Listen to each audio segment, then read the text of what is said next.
In this video, I'm going to show you how to use triggers when using your lab scope. Now, if you've been using a lab scope and you haven't been using triggers, then you're definitely living a harder life than you need to. A trigger can be one of your best tools when working with a lab scope. Now, essentially what a trigger does is it anchors your waveform to a certain point on your screen. You've probably had this experience before when you tried to capture a waveform and it occurred over here at the end of the screen and part of it was cut off. Well, a trigger helps you to make sure that you get the waveform right where you want it on the screen. And it also eliminates the need for you to have to try to start or pause your recording in order to time the capture of your waveform on the screen. Now on the picoscope, you'll notice here in the lower left-hand corner of the screen, I have my trigger menu. And as I click on this drop-down menu, you'll see that I have these options. Right now I have no trigger applied. Now personally, I use the single trigger option about 95% of the time that I'm using a lab scope. Occasionally I'll use this repeating trigger option, and I almost never use the auto option. But let's talk about each of these. If I choose a single trigger, you'll see this little yellow diamond that will appear somewhere on your screen. This diamond is the trigger point, and I can move it around the screen wherever I want to. If I set it right here at 4 volts, the lab scope is running, but it will not begin recording my waveform until it sees the voltage past this trigger point. So when the voltage goes above 4 volts, it'll begin recording, it'll go across the screen and stop. Now my placement of this trigger is important. If I want to capture what happened just before the trigger event occurred, I can move this out here to the right, and that way when I do capture my waveform, I'll have all of this that happened just before the trigger event occurred. You'll notice that down here I have these controls for my trigger. This basically just moves that trigger up and down on the screen. It allows me to select the voltage, and this moves it to the left and the right.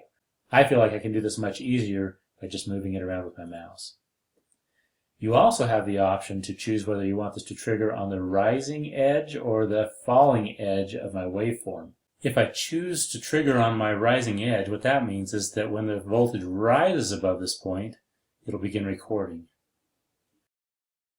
If I choose to trigger on the falling edge of my signal, that means the voltage may rise, but it won't trigger until the voltage falls past that point. So let's take a look at how this would work. I've got my scope set up here so that I'm measuring current on channel A, and I'm going to perform a relative compression test. Now I want to use a trigger so that I can capture this waveform on the screen where I can see it. So I come down here and I select a single trigger on channel A, and that trigger will appear here in the center of the screen, and I'm going to drag it over toward the left and place it at about 120 amps, because I know that when I crank that engine over, that the current is going to pass that 120 amp mark and trigger the lab scope to begin recording my waveform. So let's crank the engine over and see what happens.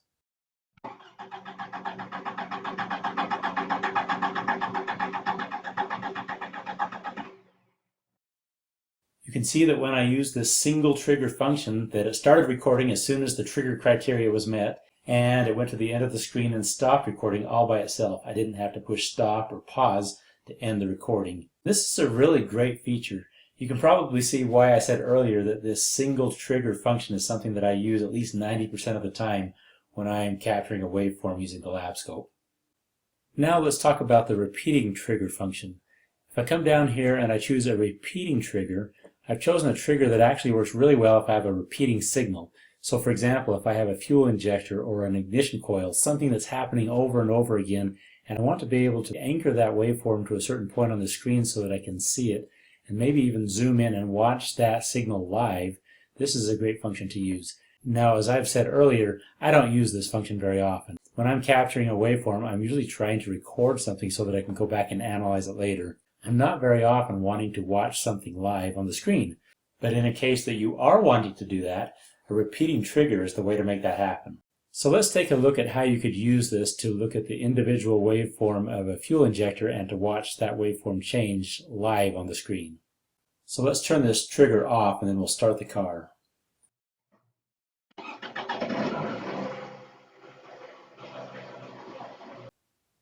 And you can see that we're getting these pulses from our fuel injector. So let's come down now and turn on a repeating trigger. And I'll move that trigger up into the waveform here. And now I'm going to come up and adjust the time base so that I'm only looking at one of these injector pulses on my screen. So I selected 1 millisecond per division. I'm going to move this over here to the right. So now I can see the entire injector pulse. Now, one of the things that I can do here is I can rev the engine up and watch this injector pulse width change, and it's kind of fun to watch it change live on the screen.